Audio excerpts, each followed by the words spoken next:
I have a go-kart cylinder head here with a stripped spark plug hole. So I've drilled out the threads to kind of clean it up. I'm going to try to build up a weld inside of there and then drill it and tap it. All welded up. Fixtured nice and tight for milling the hole.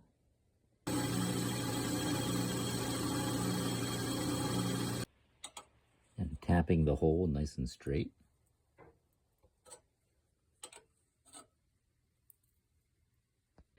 And there we have it.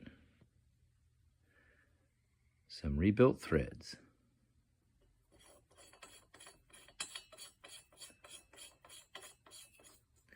Perfect.